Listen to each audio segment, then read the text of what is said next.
بئر برهوت، بئر الجن، اليمن. في قلب الصحراء حفرة مفتوحة على المجهول، اسم بيتقال بالهمس، بئر برهوت، أو زي ما أهل المكان بيسموه سجن الجن. العمق أكتر من 250 متر، بس صدقني اللي يخوف مش اللي تحت، اللي يرعب هو اللي بيطلع. ريحة خانقة، ريحة لحم متحلل بقاله سنين، بتنتشر حتى في عز الحر.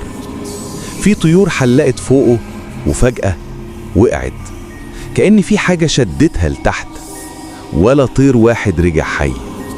بعثات حاولت توصل للقاع، الكاميرات فصلت قبل ما توصل، أجهزة سجلت أنفاس وكلام من بعيد مش مسموع، صوت همسات مرعبة مش لغة بشر ومش صوت رياح. أهالي المنطقة لحد النهاردة بيغيروا طريقهم لما يقربوا منه، وبيكرروا جملة واحدة: اللي تحت مش محبوس، هو اللي حابس المكان كله. المكان ده موثق رسميا في تقارير ناشونال جيوغرافي وبي بي سي، وبعثة 2021 وثقت العمق والبيئة القاتلة داخله. مش أسطورة، الكلام ده حقيقي. 2. وادي الجن، المدينة المنورة، السعودية. مكان شكله عادي، شمس، طريق، جبال، بس أول ما تدخله إحساس واحد بس بيراودك: أنت مش لوحدك. العربيات اللي بتمشي عكس الجاذبية ده أبسط اللي بيحصل.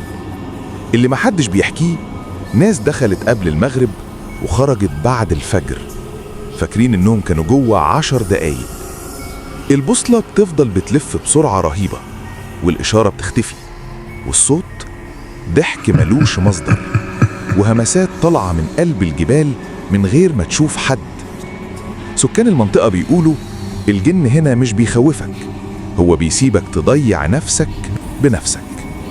المكان موثق رسميا في تقارير وزارة السياحة السعودية، ودراسات علمية فسرت خداع الميل البصري جزئيا، بس مش كل اللي بيحصل ليه تفسير. لو وصلت لحد هنا يبقى أنت من القليلين اللي قدر يسمع الحقيقة للآخر.